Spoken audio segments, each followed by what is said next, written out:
샬롬. 평안하셨습니까? 예. 정말 3주를 기다려서 여러분들을 갖게 돼서 너무나 반갑습니다. 오늘 이 안식일에 하나님의 충만한 은혜와 또 진리가 함께 하시기를 바랍니다. 자, 우리 성경절 하나 보겠습니다. 사도행전 2장 21절인데요. 아마 우리가 자주 듣는 말씀이기도 합니다. 사도행전 2장입니다. 사도행전 2장 21절입니다. 사도행전 2장 21절. 누구든지 주의 이름을 부르는 자는 구원을 얻으리라 하였느니라. 아멘. 아멘. 여러분, 이 말씀은 지금도 유효합니까? 네, 유효합니다. 그리고 이 말씀은요, 특별히 상당히 중요한 것 같아요. 왜냐하면 다시 로마서에서도 똑같은 말씀이 반복됩니다. 자, 우리 로마서 10장, 로마서 10장 13절입니다. 로마서 10장 13절.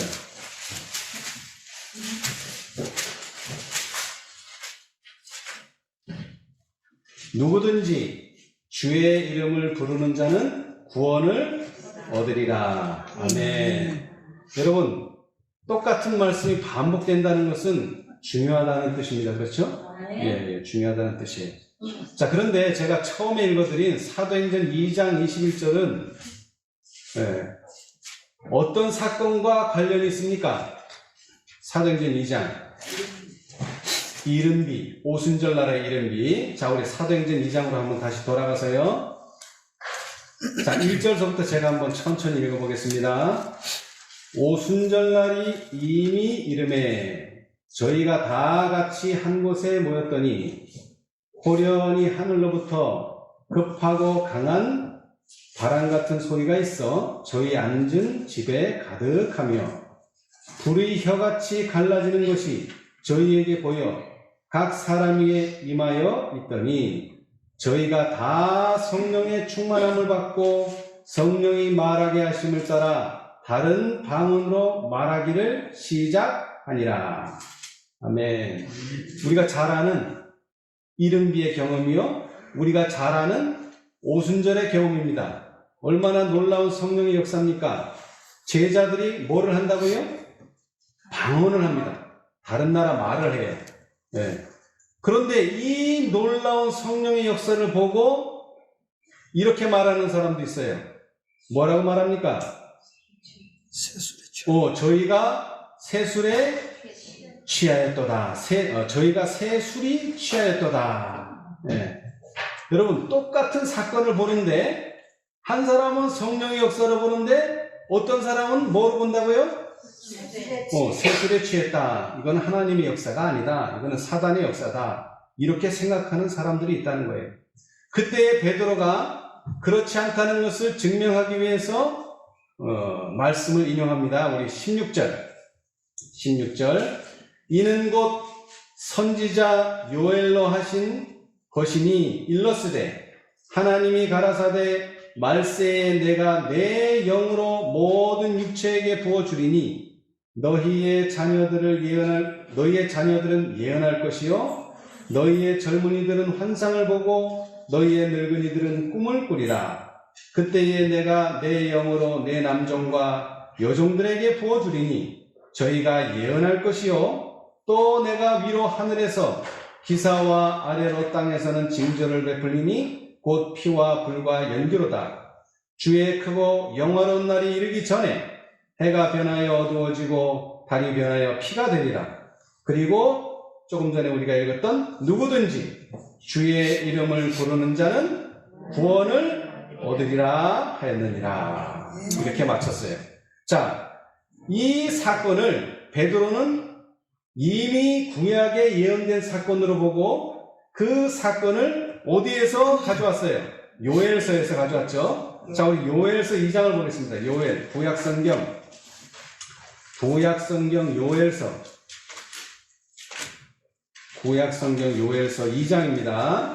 구약성경 요엘 2장.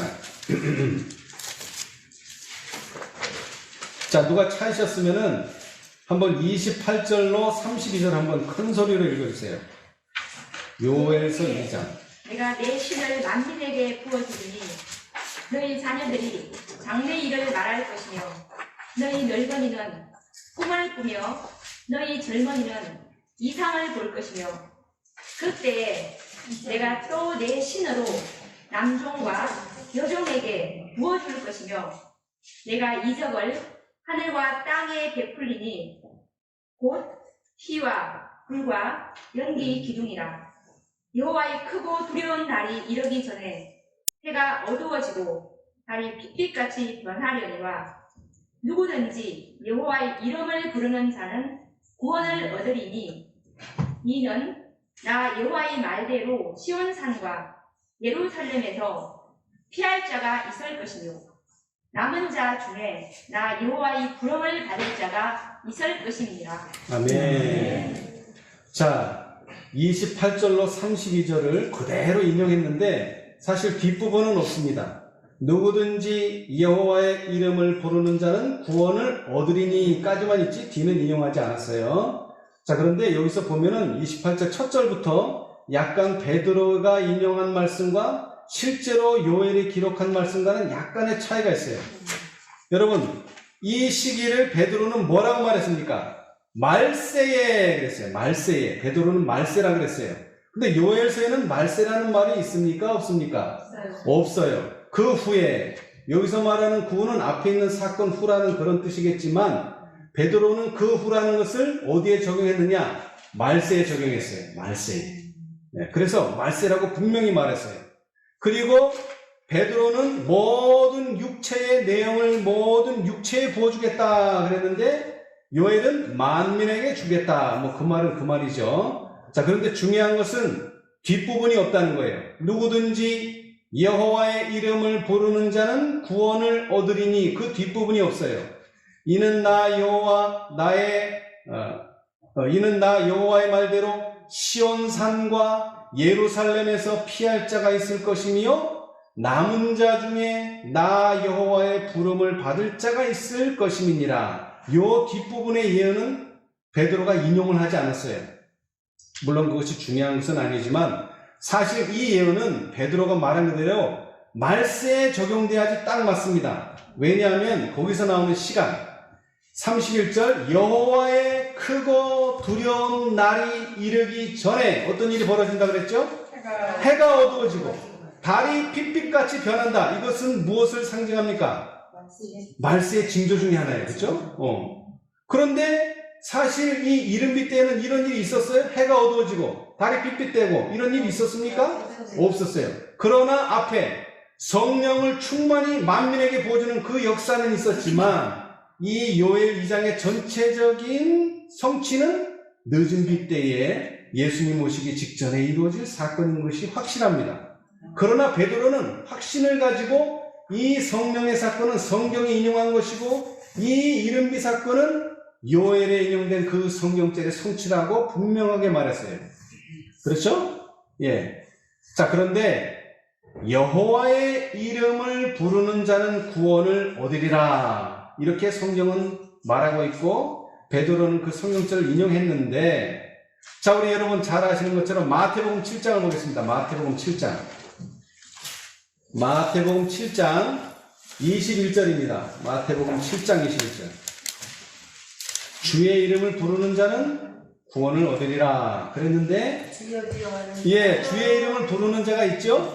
예. 자, 한번 읽어보세요. 23절까지. 나더러 주여 주여 하는 자마다 천국에 다 들어갈 것이 아니요 다만 하늘에 계신 내 아버지의 뜻대로 행하는 자라 들어가리라.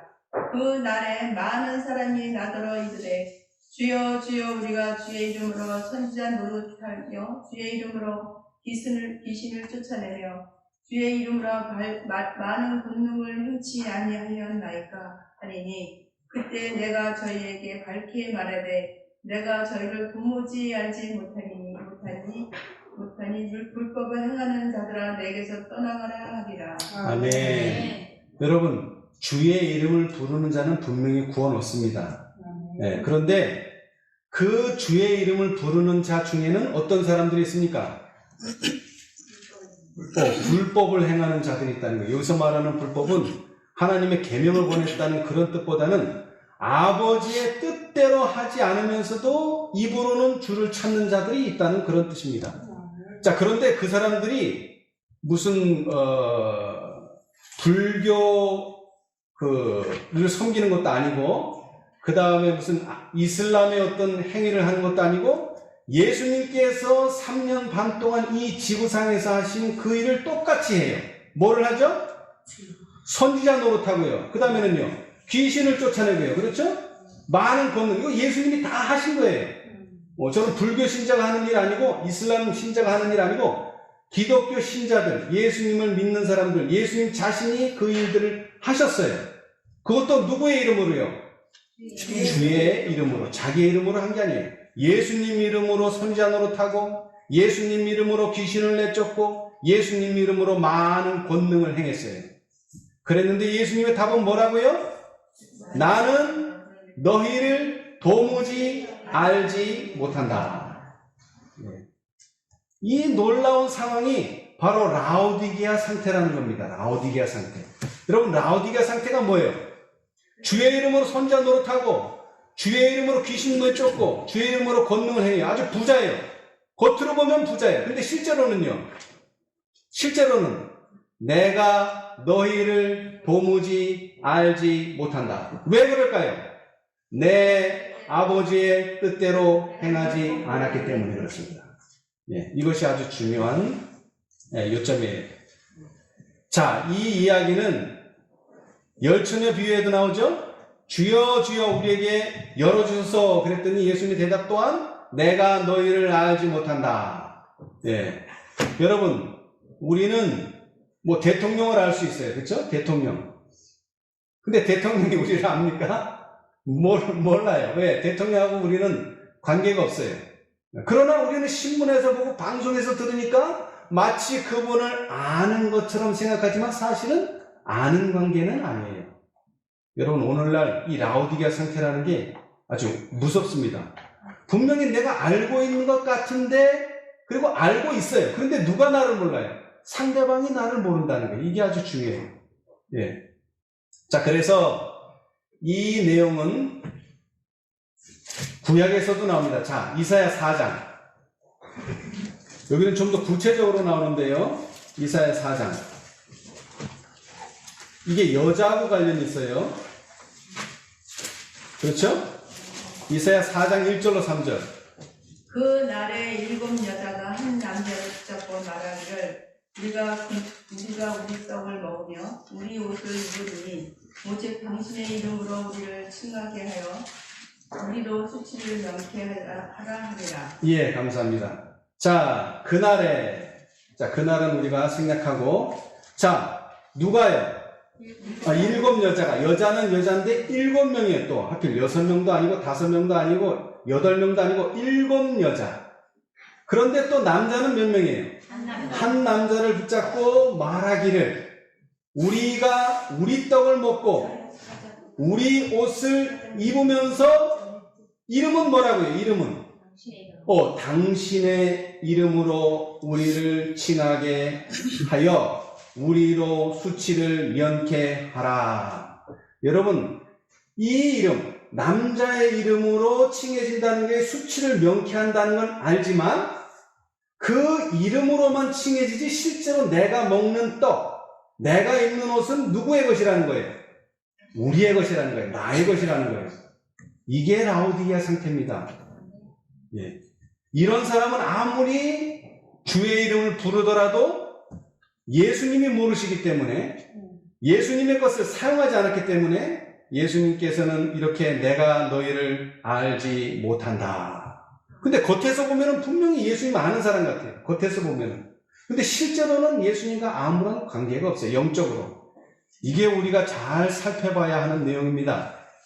자, 그래서 여기서 이 사도행전 2장은 이른비의 경험이요 오순절의 경험인데, 이것뿐만 아니라 아까 로마서 10장 13절 누구든지 주의 이름을 부르는 자는 구원을 얻으리라 그랬는데, 그 앞쪽을 읽어보면은요, 자, 우리 로마서 10장 9절. 그냥 이름을 부르는 게 아니에요. 여기도 보시면은 그냥 주여 주여 하는 게 아니에요. 로마서 10장 9절. 내가 만일 내 입으로 예수를 주로 시인하며 또 하나님께서 그를 죽은 자 가운데서 살리신 것을 내 마음에 믿으면 구원을 얻으리라. 예. 자, 여러분 입으로 시인한다는 것은 뭐를 표현하는 겁니까? 마음을 표현하는 거예요. 근데 그 마음이 뭐를 믿는 거예요? 하나님께서 그를 죽은 자 가운데서 살리신 것을 내 마음에 믿으면 뭐라고요? 구원을 얻으리니 또는 믿고 입으로 시인하면 구원을 얻는다. 그런 뜻이에요. 또 설명합니다. 사람이 마음으로 믿어 어디에 이르고요? 의에 이르고 그렇게 의에 이르렀을 때 이제 비로소 뭐 해야 되죠? 입으로 시인하여 구원에 이르느니라.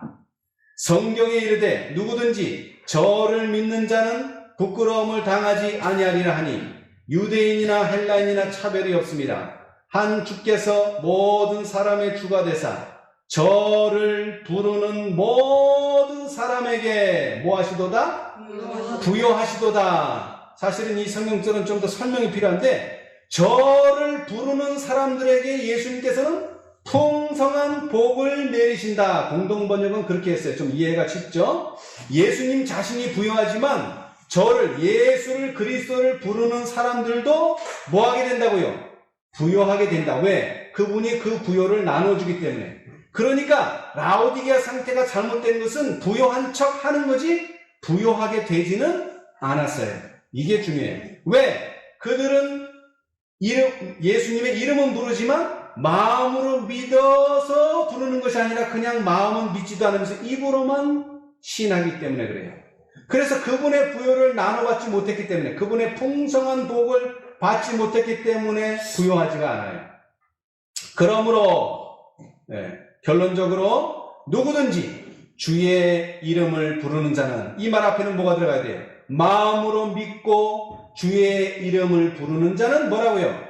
구원을 얻으리라. 14절. 그런즉 저희가 믿지 아니하는 이를 어찌 부르리요? 이 말이 딱 맞는 말이죠. 믿는 사람이 부르는 거지 믿지 않는 사람이 부르는 건 아무런 의미가 없어요. 그렇죠?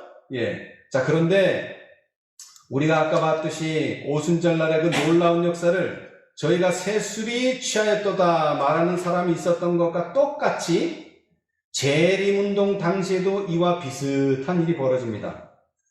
시간 관계상 찾아보지는 않겠는데 초기문집에 있어요.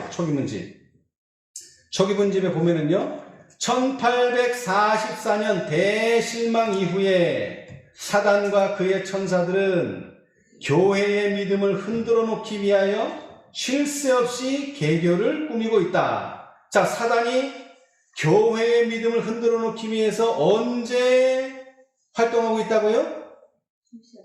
1844년 대실망 이후. 이게 256, 257페이지입니다. 256, 257페이지. 자, 그는 기별들을 경험하고 겸손하게 보이는 자들을 유혹하였다. 어떤 이들은 첫째와 둘째 천사의 기별이 아직 성취되지 않았다고 주장하는가 하면, 자, 여러분 1844년이면 지금 첫째 천사의 기별이 이미 선포가 됐죠? 그 다음에 둘째 천사도 이미 선포가 됐죠? 그리고 대실망 이후에 안식일 진리까지도 셋째 천사의 기별까지도 알게 되는 그 상황인데, 어떤 이들은 첫째와 둘째 천사의 기별이 아직 성취되지 않았다고 주장하는가 하면, 또 어떤 이들은 과거에 이미 성취되었다고 맞서 옥신각신하였다. 이 두 개의 의견이 생기는 거예요. 두 개의 의견. 여러분, 의견이 하나면은 옥신각신이 생깁니까? 안 생깁니까? 당연히 안 생기죠. 그런데 의견이 두 개인 거예요. 첫째 천사와 둘째 천사의 기별이 성취되었다는 사람이 있고 성취되지 않았다는 사람이 있고, 이 두 사람이 서로 싸우는 거예요. 이러한 일은 초신자들의 미숙한 믿음에 적지 않은 영향을 끼쳤다. 이 교회 안에서 분란이 일어나니까 초신자들이 어떻게 돼요? 누구 말을 들어야 될지를 모르는 거예요. 초신자들이. 이것뿐만 아니에요. 교회가 이렇게 분란이 일어나고 혼란이 오니까 어떤 사람들은 교회와는 별도로 자신들의 믿음을 세우기 위하여 성경을 연구하고 있다. 사단은 이 모든 일을 보고 기뻐 날뛰었는데 그것은 닻을 끊어버린 자들을 그가 다른 오류로서 미혹할 수 있고 또 다른 교리들을 주입시킬 수 있다는 것을 알고 있기 때문이다. 첫째와 둘째 천사의 기별을 받아들인 많은 사람들이 이제 그 기별들을 부인하였으며, 여러분 이 말을 잘 이해하셔야 돼요. 자, 잘 들어보세요. 첫째와 둘째 천사의 기별을 받아들였는데 뭐라고요?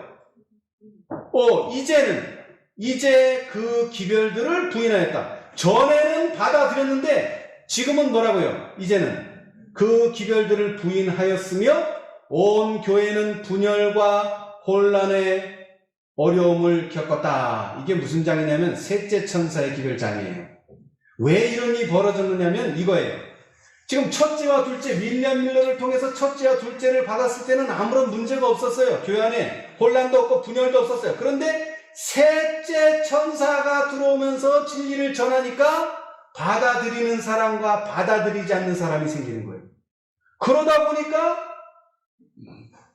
혼란과 분열이 오는데, 그때에 전에는 분명히 윌리엄 밀러와 함께 첫째와 둘째 천사 기별을 받아들이고 경험을 했는데 셋째를 거절하고 나니까 전에 경험한 첫째와 둘째도 이제는 뭐예요? 그건 내가 잘못 경험했다는 거예요. 이게 아주 놀라운 겁니다. 이게 여러분, 새 것을 받아들이지 않으면요 옛 것도 달라집니다. 이게 아주 중요해요. 자, 지금 셋째인데 셋째를 받아들이지 않으면 이전에 경험한 첫째하고 둘째도 부인하게 돼요. 자, 여기서 좀 더 발전하면요 넷째가 있다고 한다면 넷째를 받아들이지 않으면 어떻게 될까요? 셋째를 부인하게 돼요. 이게 아주 놀라운 일입니다. 분명히 셋째를 경험했는데 새로 오는 것을 받아들이지 않으면 옛 것까지도 부인하게 된다는 사실을 우리가 여기서 확실하게 알아야 됩니다. 자, 그런데 이 문단 앞에 어떤 문단이 있느냐면 제가 말씀드렸다시피 셋째 천사의 기별이라고 그랬잖아요. 그래서 이런 말씀이 있어요. 이 문단 바로 앞에 셋째 천사의 기별을 받아들인 자들 중 많은 사람들이 그 전에 전했던 두 천사의 기별을 체험하지 못하였다. 여러분, 이게 무슨 말입니까? 이 지금 초기 문집은 1851년, 2년, 3년 그때 쓰여졌는데 셋째 천사의 기별은 받아들였는데 뭐를 경험하지 못했다고요? 첫째와 둘째를 경험하지 못했어요. 근데 어떻게 첫째와 둘째를 경험하지 못했는데 어떻게 셋째를 받아들일 수 있을까요? 받아들일 수 있어요. 왜? 이론이기 때문에 그래요. 이론. 머리로는 안다 이거예요. 경험은 없어요. 경험은 없어. 근데 이론적으로는 알아요. 안식일이 토요일이라는 걸 너무나 잘 알아요. 그래서 짐승의 표는 하나님의 이는 이마로만 받지만 짐승의 표는 이마나 오른손으로 받. 왜 오른손으로 받을까요? 이마에는 이미 안식일은 토요일 이게 각인되어 있어요. 짐승의 표가 들어갈 자리가 없어요. 그런데 그것을 지킬 능력은 없어요. 그러니까 이제 손으로 받는 거예요.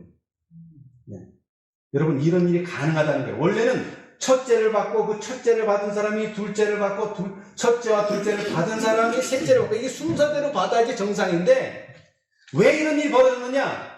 1830년대에 윌리엄 밀러의 재림운동에 참여하지 않은 새로 들어온 신자들, 1951년, 2년, 3년에 새로 들어온 신자들은 말로만 첫째, 둘째를 들었지 실제로는 뭔지 몰라요. 그러고 안식일만 받아들이는 거예요. 그래, 안식일이 맞지. 여러분, 요즘 개신교계예요. 장로교에서 안식일을 지켜요. 장로교에서 안식일을 지킨다고요. 이 사람들은 뭐만 받아들인 거예요? 셋째 천사만 받아들인 거예요. 첫째하고 둘째는 없어요. 여러분, 이 세 천사의 기별은 안식일을 가리키는 게 아닙니다. 여러분, 안식일은 지키느냐 안 지키느냐의 문제가 아니라 너와 나 사이에 뭐다? 표징. 하나님과 우리 사이의 관계를 말하는 거예요. 아까 말했죠. 입으로 주여 주여 백날 해봐야 내가 너를 모른다면은 이거는 관계가 잘못된 거예요. 근데 많은 사람들이 안식일만 받아들여요. 그리고 이론으로 이 안식일을 반박할 수는 없어요. 예. 그래서 많은 사람들이 개신교인들이 야 맞다. 우리가 여태까지 잘못 믿었구나. 안식일은 맞다. 그런데 뭐는 변화되지 않아요? 품성은 변화되지 않아요. 영혼은 정결케 되지 않아요. 그것을 말하는 거예요. 셋째 천사의 기별을 받은 자들 중 많은 사람들이 그 전에 전했던 두 천사의 기별을 체험하지 못했다. 이건 새로 들어온 사람이고, 화이트부인, 앤드류스 이런 사람들은 이미 재림운동을 경험했기 때문에, 첫째와 둘째를 경험했기 때문에 그 사람들은 셋째를 자연스럽게 받아들일 수가 있었어요. 자, 사단은 그것을 알고 그의 악한 눈을 그들에게 돌려 저들을 넘어뜨리려 하였다. 여러분 이거 잘 들으세요. 잘 들으세요. 여러분 셋째 천사의 기별만 받아들인 사람은 넘어질 수 있습니까? 없습니까? 넘어질 수 있어요. 그러니까 사단이 그것을 알고 넘어뜨리려고 그래요. 그런데 세 천사의 기별을 받아들인 사람들은 사단이 넘어뜨릴 수 있습니까? 없습니까? 없어요. 이제 근형이 나와요. 그러나 셋째 천사는 저들을 지성소로 향하게 하였으며 과거의 기별들의 경험을 가진 자들은 그들에게 하늘 성소의 길을 가르쳐 주었다. 여러분, 과거의 기별들의 경험을 가졌다는 게 뭐예요? 문자적으로는 안 돼 있지만 이 사람들은 첫째하고 둘째를 경험한 사람들이라는 뜻이에요. 이 사람들은 첫째하고 둘째를 경험했기 때문에 셋째를 받아들였다면 세 천사의 기별이 되는 거예요. 그래서 그 사람들은 지성소로 향하게 하는데, 지성소는 거룩한 곳이고 절대로 가증한 것은 그 안에 들어갈 수가 없어요. 그들의 영혼의 성전이 정결케 해야 된다는 걸 이해하는 사람들이에요. 많은 사람들이 세 천사의 기별 가운데 있는 완전한 진리의 연결을 보고 순서대로 즐거이 받아들여 믿음으로 예수님을 따라 하늘 성소로 들어갔다. 이 사람들은 뭐예요? 첫째, 둘째, 셋째를 완전한 진리로 순서대로 받아들인 사람들이에요. 그렇게 된 사람들은, 이 기별들은 하나님의 백성들에게 뭐가 된다고요? 닻이 된다. 이런 사람들에게 닻이 되는 거예요. 그러나 셋째 천사의 기별만 받은 사람들에게는 절대 그것은 닻이 되지 않습니다. 그렇기 때문에 사단은 그것을 알고 그의 악한 눈을 그들에게 돌려 저들을 넘어뜨리려고 하는 것입니다. 자, 그러나 반면 세 천사의 기별을 순서대로 진리의 완전한 연결을 보고 그대로 받아들인 사람, 지성소의 기별을 깨달은 사람들은 이 기별들은 하나님의 백성들에게 닻이 된다고 했다. 이 기별들을 이해하고 받아들인 자들은 사단의 수많은 미혹에 빠지는 일이 없을 것이다. 무슨 분명한 약속입니다. 절대로 빠지지 않습니다. 왜? 그들은 구속의 경륜을 이해하고 있기 때문에 그렇습니다. 예. 자, 셋째 천사의 기별은 받아들였지만 이전에 두 천사의 기별을 체험하지 못한 사람들은 어떻게 해야 될까요? 자, 그런데 시간을 되돌릴 수는 없습니다. 자, 그래서 우리는 증언의 말씀을 통해서 이전에 두 천사들의 기별을 좀 살펴보겠어요. 자, 여러분, 첫째 천사의 기별. 이 기별은요, 자, 초기 문집에 나오는 내용인데 232페이지, 소제목이 첫째 천사의 기별입니다. 나는 1843년 당시의 외침에 하나님께서 함께 하신 것을 보았다. 백성들을 깨우쳐 저들로 하여금 진리를 찬성하는 편에 서든지 아니면은 반대하는 편에 가담하든지를 결정하도록 시험하는 것이 하나님의 계획이었다. 뭐가 계획이라고요? 진리를 주고서요. 뭐라고요? 찬성하느냐? 반대하느냐? 시험한다는 거예요. 이것이 몇째 천사의 기별? 이것이 바로 첫째 천사의 기별입니다. 자, 다시 말하자면 이제 계속 첫째라는 말은 뭐가 따라온다는 거 다음에 둘째가 오겠고 셋째가 오겠고 뭐 그 이상도 올 수 있어요. 자, 그런데 하여튼 이 천사들이 올 때마다 진리를 가져올 것이고 이 진리를 찬성하느냐 반대하느냐 하나의 시험이 될 것이다. 이것입니다. 목사들은 예언적 기간이 틀림없는 것임을 확신하고 그들 중 어떤 이들은 자만을 버리고 그들의 본국과 그들의 교회를 떠나 이곳저곳으로 돌아다니면서 그 기별을 전했다. 재림기별을 전했다. 그러나 극소수의 목사들만이 하늘로부터 온 이 기별을 받아들였다. 그러므로 그 사업은 교역자가 아닌 평신자들에게 놓이게 되었다. 그래서 무슨 사업이라 그래? 이런 거 보고 평신도 사업, 평신자 사업이래요. 근데 이 평신자 사업이라는 말은 좀 더 생각해 봐야 될 게 무슨 뜻이냐면, 물론 평신자가 주체가 돼서 이 기별을 전한다 그런 뜻도 있지만, 자신이 받은 이 첫째 천사의 기별을 목사님한테 가서 물어보면은 답을 얻을 수 있나요? 없나요? 없다는 것입니다, 여러분. 이걸 이해하셔야 돼요. 절대로 목사님이나 장로님, 집사님 그 누구한테 물어봐서도 이것은 답을 얻을 수가 없습니다. 스스로 결정해야 돼요. 스스로. 누구한테 물어볼 수가 없어요, 이것은. 왜? 이 기별 자체가 지금 많은 목회자들한테 거절을 당했기 때문에 그래요. 그리고 거절할 수밖에 없어요. 왜? 여기엔 희생이 따르기 때문에 그래요. 자, 그 다음에 조금 내려오시면은 이 영혼을 정결케 하는 사업은 사람들의 애정을 세속적인 사물에서 돌이켜 그들로 하여금 일찍이 없었던 헌신을 하게 했다. 이게 바로 첫째 천사의 기별입니다. 예. 여러분, 라오디게아 기별은 헌신이 있습니까? 없습니까? 없어요. 그리고 나는 다 한다 그래요. 왜 그래요? 첫째 천사의 기별을 경험하지 못했기 때문에 그래요. 예. 자, 다시 얘기하지만 이 첫째는요, 영혼을 정결케 하는 일입니다. 예. 여러분, 안식을 지키는 것도 중요하지만 영혼이 정결케 되지 않으면 안식을 지키는 게 아무런 의미가 없어요. 영혼이 정결케 돼야 됩니다. 그래서 이것은 첫째 천사의 기별로서 둘째가 오든 셋째가 오든 영혼을 정결케 하는 일입니다. 앞으로 계속되는 것도. 왜냐하면 첫째는 베이스예요. 베이스. 기본이라는 얘기예요. 자, 그 다음에 이제 둘째가 왔어요. 자, 243페이지. 그들은 그분을 위하여 더 큰 시련을 겪어야 한다. 여러분, 첫째 천사 기별을 받아들이는 것도 상당한 시련입니다. 그런데 둘째는요, 더 큰 시련이에요. 둘째는 더 큰 시련. 그들은 인간의 전통과 오류를 버리고 전적으로 하나님과 그분의 말씀으로 돌아가야 한다. 이게 무슨 뜻이냐면 분리되는 경험입니다. 분리되는 경험. 그리고 전적으로 뭐만 의지해야 돼요? 말씀만. 하나님의 말씀, 인간의 전통. 여태까지 개신교회는 뭐를 지켜왔어요? 일요일을 지켜왔어요. 일요일을 지켜왔어요. 그리고 오류, 영원불멸, 이런 오류들. 그런 것을 버리고 전적으로 하나님과 그분의 말씀으로 돌아가야 된다. 저들은 깨끗하게 되고 희어지고 단련을 받아야 된다. 이 첫째 천사의 반복이에요. 영혼을 정결케 하는 사업이 둘째 천사다. 그 혹독한 시련을 견디는 자들은 영원한 승리를 얻게 될 것이다. 아멘. 여러분, 이런 경험을 해야 돼요. 자, 그런데 이런 경험은 누가 했어요? 화이트 부인이 했고, 앤드류스가 했고, 초창기의 재림 성도들이 했어요. 그렇죠? 자, 그런데 우리가 시간을 더 돌릴 수 있어요? 1830년대로 가야 돼요? 그럴 필요가 없어요. 왜? 그 일을 도와주기 위해서 다른 힘센 천사가 오는 것입니다. 네. 자, 초기문집 277페이지 보면 그때 나는 다른 힘센 천사가 명령을 받고 셋째 천사와 연합하여 그의 기별에 무엇을 주기 위하여? 능력과 힘을 주기 위하여 지상으로 내려오는 것을 보았다.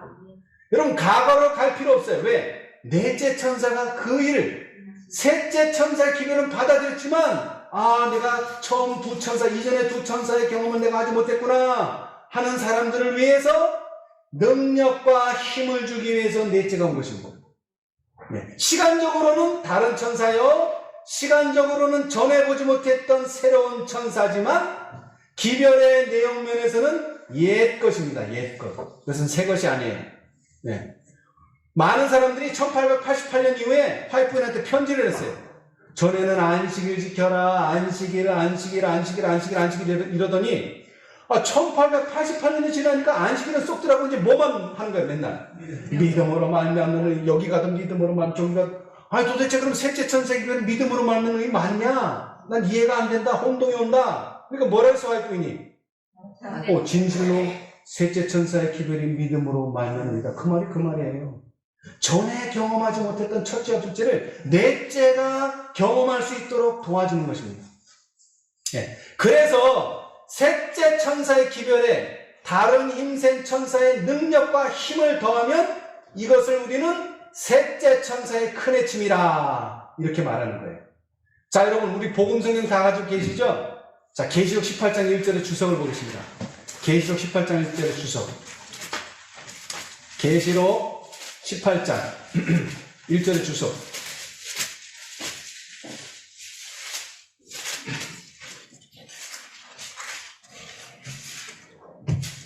자, 주석이 상당히 많아요. 예, 상당히 많은데 한 여섯 번째쯤 보시면 오른쪽 단에 그리스도의 의에 관한 계시 소제목 파란 글자로 찾으셨어요? 오른쪽 단에 위에서 두 번째.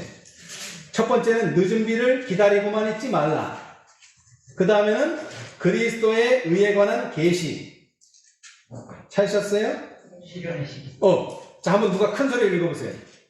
시련의 시기가 우리에게 임박하였는데 이는 죄를 사유하시는 구세주이신 그리스도의 의에 대한 계시를 보여주심으로 셋째 천사의 큰 외침이 이미 시작되었기 때문이다.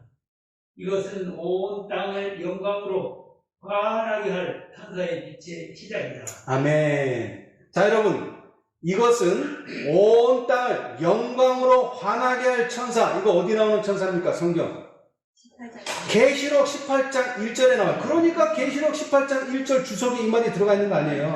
그렇잖아요? 자, 그런데 여기서 유의해야 될 것은 이 큰 해침이요. 아까도 말했지만 셋째 천사의 기별에 다른 힘센 천사의 능력과 힘을 더한다 그랬는데 우리는 여태까지 온 땅을 영광으로 환하게 한다는 말의 의미를 자세히 연구해 보질 않았어요. 이 말씀은요, 상당히 한 20년 전서부터 제가 알고 이해하고 받아들이고 읽었던 말씀이에요. 근데 가만 보니까 이 영광이 우리는 계명으로 하나님의 영광을 율법으로 안식일로 일요일 현명이 났을 때 하나님의 영광을 확 드러내는 그런 영광의 빛으로만 생각했어요. 그런데 그게 좀 내 생각과 다르다는 것이 증언의 말씀이에요. 자, 여기는 짧게 시련의 시기가 우리에게 임박하였는데 이는 죄를 사유하시는 구세주이신 그리스도의 의에 대한 계시를 보여주심으로 셋째 천사의 큰 해침이 이미 시작되었기 때문이다. 이것은 온 땅을 영광으로 환하게 할 천사의 빛의 시작이다. 리벤드 헤럴드 1892년 11월 22일이라고만 되어 있잖아요. 근데 이 내용은 가렙법은 기별 1권 363페이지에 앞뒤 문단이 더 들어가 있는 완전한 인용문이 있어요.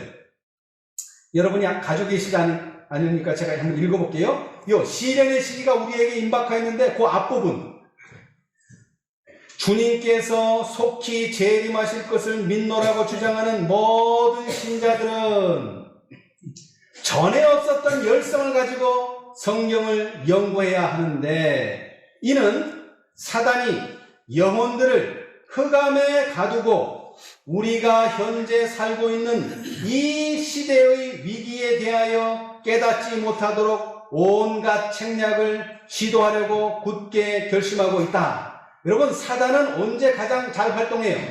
첫째 천사의 기별이 주어졌을 때 그것을 반대하게 하고, 둘째 천사의 기별이 주어졌을 때 그것을 또 반대하게 하고, 셋째가 주어졌을 때 그것을 또 반대하고, 또 다른 천사가 오면 또 그것을 반대하게 하는 일을 합니다. 그 일을 해요, 항상. 그렇기 때문에 뭐라 그랬어요? 이런 빛이, 새로운 빛이 올 때마다 성경을 뭐라고요? 전에 어떤 열성을 가지고 누가요? 모든 신자들, 목사들만 연구하라고요? 아니요. 모든 신자들은 전에 없었던 열성을 가지고 성경을 연구해야 된다. 왜? 사단이 지금 우리를 밀가부르듯 미혹할 것이기 때문에. 자, 그 다음 모든 신자들은 열렬한 기도로서 성경을 연구함으로 진리가 무엇인지에 대하여 성령의 깨우침을 받게 될 것이며 하나님과 또한 당신께서 보내신 예수 그리스도에 대하여 더욱 많은 지식을 얻게 될 것이다. 숨은 보화를 찾듯이 진리를 탐구하라. 그리고 원수를 실망시키라. 여러분, 이 그의 영광으로 땅을 환하게 하기 전에 뭘 하라 그랬어요? 모든 신자들은 성경을 더 깊이 연구해라. 더 깊이. 여러분, 재림교인들이 성경 연구 안 했을까요? 했죠. 그러나 지금 이 넷째 천사, 또 다른 천사가 왔을 때는 더 깊이 연구하라는 거예요. 더 깊이. 뭐를요? 하나님과 또한 당신께서 보내신 예수 그리스도에 대하여 더욱 많은 지식을 얻게 될 것이다. 성경을 연구한다면, 그리고 나서 시련의 시기가 우리에게 임박하였는데 이는 죄를 사유하시는 구세주이신 그리스도의 의에 대한 계시를 보여주심으로 셋째 천사의 큰 해침이 이미 시작되었기 때문이다. 이것은 온 땅을 영광으로 환하게 할 천사의 빛의 시작이다. 자, 이 부분 다음을 또 읽어드리겠어요. 경고의 기별을 받은 모든 자들이 해야 할 일은 예수님을 높이는 것이며, 자, 무엇을 높이는 것이라고요? 예수님을 높이는 것이며, 표상으로 나타내고 상징으로 나타냈으며 선지자들의 계시 가운데 표현되고 당신의 제자들에게 가르치신 교훈들과 사람들의 아들들을 위하여 행하신 놀라운 기적들 가운데 밝히신 그 주님을 세상 사람들에게 증거하는 일이다. 아멘. 여러분, 셋째 천사의 큰 해침이 뭐라는 얘기입니까? 이미 시작되었다 그랬는데 뭐 하래요? 경고의 기별을 받은 사람은 뭐 하래요? 예수님을 높이라. 그렇죠? 그 다음에는 표상으로 나타내고 상징으로 나타냈으며 선지자들의 계시 가운데 표현되고 당신의 제자들에게 가르치신 교훈들과 사람들의 아들들을 위하여 행하신 놀라운 기적들 가운데 밝히신 그 주님을 세상 사람들에게 증거하는 일이다. 아멘. 여러분, 오늘날 인터넷을 통해서요, 새롭고 자극적인 소식들을 접하게 됩니다. 우리의 호기심을 자극하는 내용들이 상당히 많아요. 특별히 재림신자들, 뭐 개신교인들은 그런데 별로 관심이 없는데 이 재림신자들은 그런데 관심이 많아요.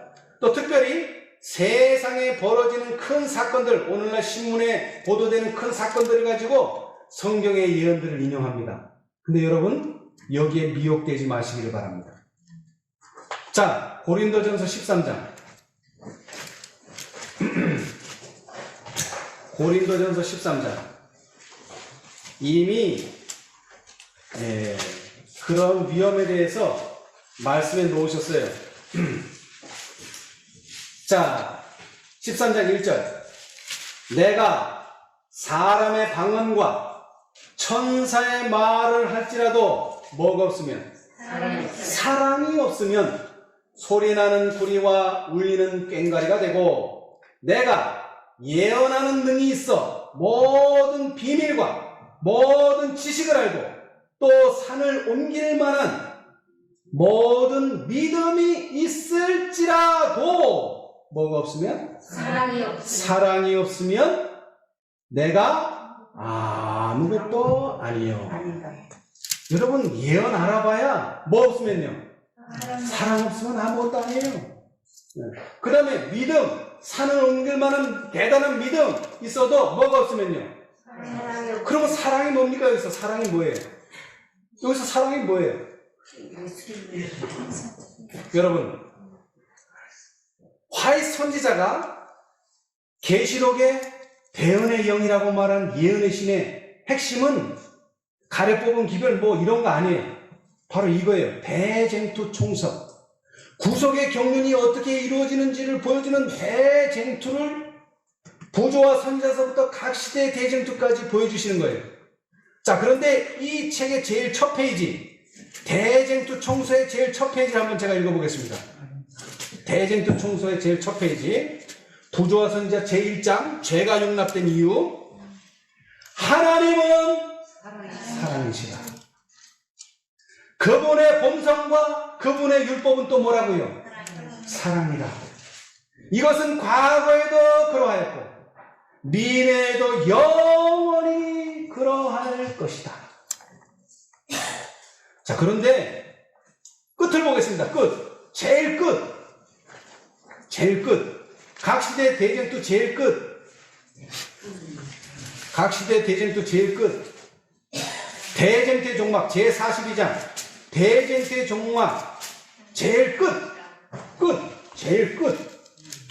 한 문단. 내가 또 들으니, 그 다음, 대쟁투는 끝났다. 죄와 죄인들은 없어졌다. 온 우주는 깨끗해졌다. 오직 조화와 기쁨의 맥박만이 온 우주의 만물을 통하여 고동한다. 생명과 빛과 환희가 만물을 창조하신 분에게서 끝없이 넓은 우주로 퍼져나간다. 가장 작은 원자로부터 가장 큰 세계에 이르기까지 만물은 생물계와 무생물계를 막론하고 조금도 흠이 없는 아름다움과 완전한 기쁨으로 뭐라고요? 하나님은 사랑이시라고 선포한다. 아멘. 이게 끝입니다. 그러면 이 안에 뭐가 들었다는 거예요? 하나님은 사랑이시라. 그게 들었다는 거예요. 근데 많은 사람들은 예언을 아냐 모르냐, 믿음이 있냐 없느냐, 절제를 했냐 안 했냐, 이것 따지고 있어요 지금 사람들이. 네. 여러분, 성경 전체 가운데 이것은 교육 125, 126페이지에 있는 말씀인데요, 성경 전체 가운데 논의된 중심 주제는 구속의 경륜이며, 이 구속의 경륜은 사람의 심령 가운데 하나님의 형상을 회복하게 하는 일이다. 에덴에서 하나님께서 보여주신 희망에 대한 첫 암시에서부터 창세기 3장 15절이죠. 요한계시록에 그의 얼굴을 볼 터이요 그의 이름도 저희 이마에 있으리라. 그 기록된 마지막 영광스러운 약속에 이르기까지 성경의 각 권 각 면에서 우리는 인류를 향상시키는 훌륭한 주제와 우리 주 예수 그리스도로 말미암아 우리에게 이김을 주시는 하나님의 능력을 보게 된다. 아멘. 여러분, 우리 재림교인들이 성경 많이 아는 것 같은데 사실 몰라요. 왜? 구속의 경륜은 말 안 하고 맨날 안식일, 율법, 절제 이런 것만 말하고 있으니까 그래요. 그런데 성경의 중심 주제는 뭐라고요? 구속의 경륜이고, 구속의 경륜은 뭐라고요? 하나님의 형상을 회복하는 것이다. 첫 번째가 그 약속이요, 에덴에서 창세기 3장 15절, 그 다음에 마지막 계시록 22장 4절, 그의 얼굴을 볼 터이요 그의 이름은 저희 이마에 있으리라. 이 사람들 누구예요? 14만 4천인이 왜 필요해요? 그의 이마에 뭐가 있다고요? 예수님의 이름과 아버지의 이름. 그것은 이름이 아니라 그분의 본성, 그분의 속성, 그분의 사랑이 이마에 기록되어 있다는 것입니다. 네. 그것을 보여주는 실체가 14만 4천인이에요. 예. 자, 여러분, 동산 중앙에는 생명나무도 있었지만 또 뭐도 있었습니까?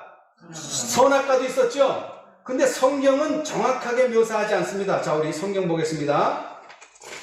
성경, 자, 창세기 2장 9절. 창세기 2장 9절.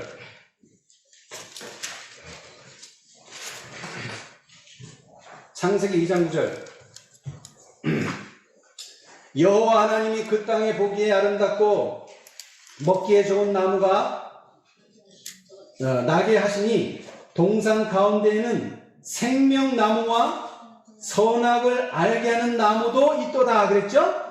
자, 이거 가운데라 그랬어요. 동산 가운데. 이거 중앙을 말합니까? 그냥 동산 속에라는 말입니까? 분명하지가 않아요, 성경은. 그러나 동산 안에 하여튼 뭐도 있고, 생명나무도 있고, 뭐도 있어요 또. 선악을 알게 하는 나무도 있어요. 그렇죠?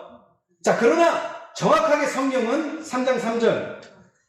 생명나무는 동산 중앙에 있다고 성경은 말합니다. 동산 중앙에 있는 나무의 실과는 하나님의 선악과네, 선악과. 동산 중앙에 있는 나무의 실과는 하나님의 말씀에 너희는 먹지도 말고 만지지도 말라. 너희가 죽을까 하노라 하셨느니라. 자, 그래서 하와가 인용했듯이 동산 중앙에는 정확히 어떤 나무가 있었어요? 선악과가 있었어요. 이것은 정확히 왜? 성경이 중앙이라고 말했기 때문에. 그러나 생명나무는 정확히 중앙에 있었는지 성경은 분명하잖아요. 그러나 증언의 말씀은 분명하게 말했어요. 동산 중앙의 생명나무 곁에 있었던 선악을 알게 하는 나무는 우리의 첫 조상의 순종과 믿음과 사랑을 시험하게 될 것이었다. 여러분, 동산 중앙에는 뭐가 있다고요? 생명나무. 생명나무는 우리에게 뭘 줍니까? 생명을 주죠. 자, 반대로요. 그 생명나무 곁에는 또 무슨 나무가 있어요? 선악을 알게 하는 나무가 있는데, 이 선악을 알게 하는 나무를 먹는 순간 우리는 어떻게 됩니까? 타락하게 됩니다. 타락하게 됩니다. 예. 자, 한 나무는 생명을 주지만 한 나무는 죽음을 줍니다. 그런데 그 두 나무가 바로 옆에 있다는 거예요. 저 멀리 있어야 되는데 바로 옆에 있어요, 여러분. 자, 그런데 성경은 선악과라고 말했지만 이 예언의 신 증언의 말씀에는 지식의 나무라 이렇게 표현한 데도 있어요. 지식의 나무, 지식의 나무. 자, 이것은 교회증언 8권 310페이지예요. 그리스도께서는 이용될 수 있는 지식만을 전하셨다. 백성들에 대한 그분의 교훈은 실제적인 생활에서 그들 자신의 상태에 필요한 것에 국한되었다. 탐색하는 질문들을 가지고 그분을 찾아오게 한 호기심은 그분을 즐겁게 하지 않았다. 여러분, 사람들이 예수님한테 오는데 두 부류가 있어요. 뭐 때문에 와요? 생명을 얻고자 오는 사람이 있고 또 한 사람은요, 호기심. 뭔가 자기가 모르는데 저분한테 가면 알려줄 것 같아. 그냥 호기심을 채우기 위해서 오는 사람들이 있어요. 그분께서는 그런 모든 질문들을 엄숙하고 열렬하고 주요한 호소를 위한 기회로 삼으셨다. 지식의 나무에서 열매를 따고자 그처럼 열광했던 자들에게 그분께서는 생명나무의 열매를 제공하셨다. 뭐를 따려는 사람? 지식의 나무. 왜 이게 지식의 나무가 됐느냐면요, 영어로 하면은 더 트리 오브 널리지예요. 말 그대로 지식의 나무예요. 근데 그 널리지 다음에 뭐를 알게 하는? 선악을 알게 하는 나무예요. 그래서 이것을 선악을 빼면 그냥 지식의 나무예요. 근데 뭐에 대한 지식? 선과 악에 대한 지식. 근데 오늘날 너무나 많은 사람들이 생명과를 따먹을 생각은 안 하고 생명과 옆에 있는 뭐만? 지식만 따먹으려고 해요. 자기 호기심만 채우려고 해요. 예. 그들은 하나님께로 인도하는 좁은 길 외에는 모든 길이 닫혀져 있는 것을 발견했다. 영생의 샘 외에는 모든 샘이 닫혀졌다. 이 말의 뜻이 뭐냐면 이 생명나무의 열매는요, 생명을 주기는 하지만 이것을 얻기는 쉬워요, 어려워요? 넓어요, 좁아요? 좁아요. 그러니까 사람들이 쉬운 것, 편한 것을 찾아서 넓은 길로 간다는 거예요. 그리고 지식은 많아요. 여러분, 라오디게아 생태라는 게 잘못된 게 아닙니다. 지식도 있어야 돼요. 근데 그것에 뭐가 함께하지 않으면, 성령이 함께하지 않으면 미련한 다섯 처녀로 전락한다는 것입니다. 자, 우리 실물경 408페이지. 찾으면 시간이 너무 많이 가기 때문에 제가 읽어드릴게요. 비유 가운데 10처녀가 다 신랑을 맞기 위하여 나아갔다. 모두가 다 등과 기름 담을 그릇을 가지고 있었다. 처음 얼마 동안은 그들 사이에 별다른 차이를 볼 수 없었다. 이와 같이 그리스도의 재림 바로 전에 사는 교회도 그러하다. 모든 사람이 다 성경의 지식을 가지고 있고, 어떤 사람이요? 미련한 처녀나 슬기로운 처녀나 지식이 더 높고 낮음의 차이가 없어요. 다 똑같아요, 지식은. 근데 뭐가 차이가 나요? 가지고 있고 성경의 지식을 가지고 있고 그리스도께서 오실 때가 가까웠다는 기별을 들었으며 재림 기별을 들었어요. 그분의 오실 것을 확신해요. 기다리고 있어요. 다 똑같아요. 지식도 갖고 기다리고 있고 재림 기별도 알고. 그러나 비유 가운데 나타나 있는 일들을 오늘날에도 볼 수 있다. 기다리는 시간에 우리의 마음은 시험을 받는다. 보라, 신랑이로다 맞으러 나오라고 부르짖을 때에 준비되지 못한 사람이 많을 것이다. 그들은 등은 가졌으나, 그 말은 지식, 성경 지식은 있어요. 그런데 기름 그릇에 기름을 갖고 있지 않다. 그들은 성령이 결핍되어 있다. 이제 여기에 대한 설명이에요. 그 다음, 하나님의 성령이 없이 하나님의 말씀만을 아는 것은 아무 소용이 없다. 성령의 감화가 없는 진리의 이론만으로는 사람의 심령을 깨우치고 마음을 심화시킬 수 없다. 우리가 비록 성경의 말씀과 약속들에 정통하다 할지라도 하나님의 영이 진리를 깊이 깨닫게 하지 않을 것 같으면 우리의 품성은 변화되지 않을 것이다. 자, 차이가 뭐예요? 지식은 똑같은데 뭐가 변화되지 않아요? 품성이 변화되지 않아요. 왜? 성령이 역사하지 않기 때문에 그래요. 지식은 똑같아요. 지식이 높고 낮음, 많고 적음은 관계가 없어요. 지식은 다 거기서 거기에요. 그리고 지식은 의미가 없어요. 왜? 이 지식이 하나님의 영으로 말미암아 이 진리가 깊이 깨닫게 되지 않으면 우리의 품성은 변화되지 않을 것이다. 자, 이제 그 뒤를 읽어볼게요.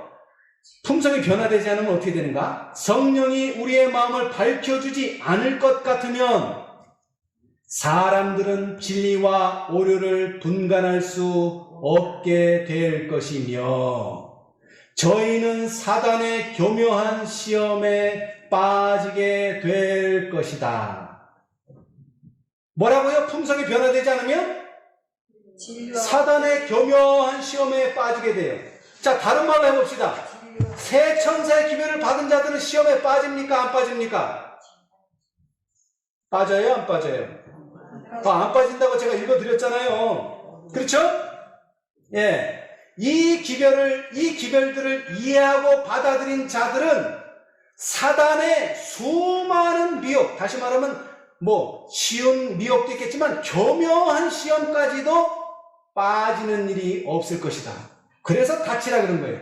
그런데 뭐만 알고 있으면, 지식만 있으면, 셋째 천사의 기별만 알고 있으면 그들은 분명히 그냥 미혹에는 안 빠져요. 교묘한 시험에 빠져요. 그 원인은 뭐예요? 하나님의 영이 진리를 깊이 깨닫게 하지 않으면 그렇게 된다는 거예요. 그 말은 무슨 뜻이냐 하면요, 여러분 베드로 후서에 보시면은요, 베드로 후서 1장 여러분 베드로가 어떤 사람이죠? 3번 예수님을 부인했죠. 근데 부인한다 그러고 부인했습니까? 아니면 절대로 부인 안 한다 그러고 부인했습니까? 이게 중요해요. 절대로 부인 안 한다 그러고서 부인했어요. 이게 참 큰일이에요. 자, 그래서 베드로가 깨달은 게 뭐냐? 베드로가 깨달은 게 바로 이겁니다. 1장 5절, 베드로서 1장 5절. 이러므로 너희가 더욱 힘써 너희 믿음에 뭐를요? 덕에 뭐를요? 지식에 뭐를요? 절제에 뭐를요? 인내에 뭐를요? 경건에 뭐를? 형제 우애의 사랑을 공급하라.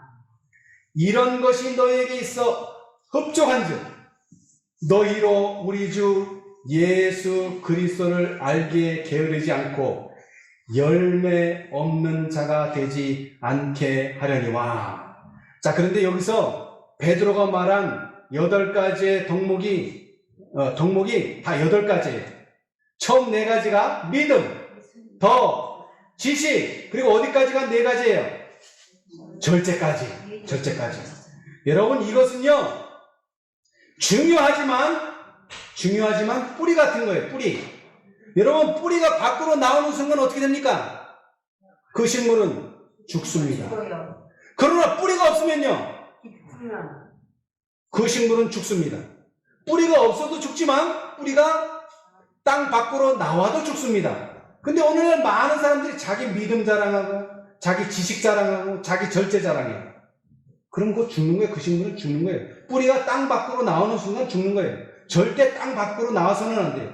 그러면 뭐만 나와요? 인내가 나오고요, 경건이 나오고요, 형제 우애가 나오고요, 사랑은 밖으로 나와야 돼요. 이것은 꽃이고 열매예요. 네. 자, 그것이 무슨 뜻이냐면, 오늘날 많은 사람들이 지식은 추구해요, 지식. 어떤 사람이 새로운 기별 암전하나 쫓아다녀요. 근데 뭐는 추구하지 않아요? 품성 변화에는 별 관심이 없어요. 많은 공헌하는 안식일 준수자들이 몸을 간수하지 않는다. 마음이 정말 타락한 어떤 자들이 안식일을 받아들였다. 누가 안식일을 받아들였다고요? 마음이 정말 타락한 어떤 사람이 안식일을 받아들였어요. 그런데 그들이 진리를 받아들였을 때에 그들은 온전히 돌아서며 그들의 모든 생활을 바꿔야 할 필요성을 느끼지 못하였다. 그들은 수년 동안 거듭나지 못한 마음의 성향을 따라 살아왔으며 그들의 육신적 본성의 부패와 욕정에 의해 좌우되어 왔다. 그것은 그들 속에 있는 하나님의 형상을 지워버렸으며 그들이 만지는 모든 것을 부정하게 하였다. 근데 이 부정한 사람이 뭐를 지키는 사람이에요? 뭐를 받아들인 사람이에요? 안식일을 받아들인 사람. 그러므로 하나님의 왕국에 들어가는 준비 단계인 베드로가 말한 그리스도인 성화의 계단을 올라가기에는 그들의 남은 생애가 너무 짧다. 그러나 그들이 그분의 아버지께 대한 우리 구주의 기도, 즉 저희를 진리로 거룩하게 하옵소서. 아버지의 말씀은 진리이다. 이 말씀의 응답으로 진리를 통하여 성화되지 않으면 진리를 공언하는 것으로 구원을 받을 수 없다는 사실을 아는 사람이 얼마 되지 않는다. 교회증은 이건 479페이지. 자, 여러분, 1888년 하면은 아까 읽었던 가래 뽑은 기별 읽은 362, 363. 그 다음에 많이 인용하는 게 목사들에게 보내는 증언 92, 93페이지죠. 자, 제가 한번 읽어보겠습니다. 주님께서는 크신 자비를 베푸셔서 와그너와 존스 목사를 통해 그분의 백성들에게 지극히 소중한 기별을 보내셨다. 이 기별은 들림을 받으신 구주, 온 세상의 죄들을 위한 희생제물에 관한 소식을 세상을 향해 더욱 분명하게 드러낼 것이다. 그것은 보증물을 믿음으로 말미암는 칭의를 제시하였다. 그것은 백성들에게 그리스도의 의를 받아들이도록 초청했는데 이것은 하나님의 모든 계명에 대한 순종으로 나타난다. 많은 사람들은 예수님을 시야에서 잃어버렸다 그랬어요. 여러분, 예수님을 시야에서 잃어버렸다는 게 무슨 뜻입니까? 예수님의 모본을 잃어버렸다. 예수님의 형상을 잃어버렸다. 예수님의 품성을 잃어버렸다. 예수님의 품성의 속성인 예수님의 사랑을 잃어버렸다. 그런 뜻입니다. 그들은 그분의 거룩한 인격, 공로, 인간 가족들에게 행하신 변함없는 사랑을 주목할 필요가 있었다. 모든 권세가 그분께 주어졌으므로 그분은 인간들에게 풍성한 은사를 나누어 주시며 값으로 헤아릴 수 없는 그분 자신의 의의를 속절없는 인간 대리자들에게 나누어 주신다. 이것이야말로 하나님께서 세상에 전파하도록 명하신 기별이다. 이것은 셋째 천사의 기별이며 이 기별은 큰 소리로 전파되고 크나큰 성령의 부어주심이 수반될 것이다. 자, 그런데 이 말씀을 잘 여러분 이해가 잘 안 되실 거예요. 근데 뒤에 읽어보면 이제 나와요. 자, 잘 들어보세요. 조금 밑에 가면요. 그분의 은총의 복음 기별은 교회를 향해 분명하고도 명백한 모습으로 제시되어야 했다.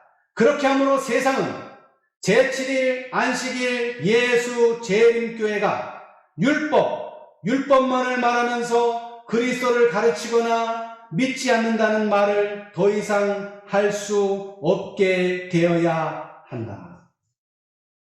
여러분 이런 말 들어보셨어요? 잘 안 들어보셨을 거예요. 왜? 우리는 맨날 앞에 것만 읽어요. 앞에 것만. 근데 뒤에는 이런 놀라운 말씀이 있다는 거예요. 여러분 오늘 제7일 안식일 예수 재림교회를 세상에 뭐라고 불러요? 안식교라고 불러요. 왜? 제7일 안식일 예수 재림교회가 율법만을 말하기 때문에. 뭐는 말 안 하고 그리스도를 가르치거나 그리스도를 믿지 않는다는 말을 듣는다는 거예요. 왜? 율법, 안식일만 말하니까. 그런데 이 계시록 18장 첨사는 이제 더 이상 우리가 그런 말을 들어서는 안 된다는 거예요. 자, 복음전도 184, 185페이지. 셋째 천사의 기별은 넷째 계명인 안식일에 대한 증거를 요구하며 이 진리는 세상 사람들에게 밝히 증거되어야 한다. 맞습니까? 아멘. 그러나 매력의 큰 중심이 되시는 예수 그리스도를 셋째 천사의 기별에서 빼놓아서는 안 된다. 이것은 리비엔드 헤럴드 1894년 3월 20일자인데요. 이것이 가려 뽑은 기별에 전문이 다 나왔어요. 그 리비엔드 헤럴드 기사가 전문 한번 읽어보세요. 나중에 이 리비엔드 헤럴드 기사의 제목은 기별의 중심이 되시는 그리스도. 예. 여러분 셋째 천사의 기별의 중심이 뭡니까? 또는 셋째 천사는 무엇을 크게 외쳐야 합니까? 자, 여기 사도행전에 보면 이런 말씀이 있어요. 제자들이 최초로 그리스도인이라 불린 곳은 안디옥이었다. 그들의 설교와 가르침과 담화의 주제가 그리스도였기 때문에 그런 이름이 붙여졌던 것이다. 그들은 예수께서 직접 제자들과 같이 계심으로 축복을 주셨던 그분의 지상봉사 기간에 일어났던 사건들을 계속적으로 자세히 열거하였다. 끈기 있게 그들은 그분의 가르침과 병 고치는 이적을 강론하였다.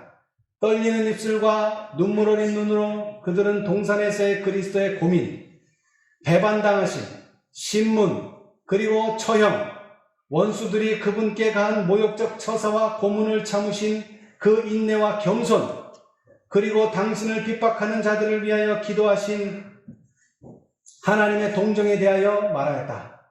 그분의 부활과 승천, 그리고 타락한 인류를 위한 중보자로서 하늘에서의 그분의 사업 등은 그들이 명상하기 좋아하는 주제들이었다. 그들이 그리스도를 전파하고 그분을 통하여 하나님께 기도를 올린 고로 이방인들이 그들을 그리스도인들이라고 부르면 지당한 일이었다. 그들에게 그리스도인이란 이름을 주신 분은 하나님이셨다.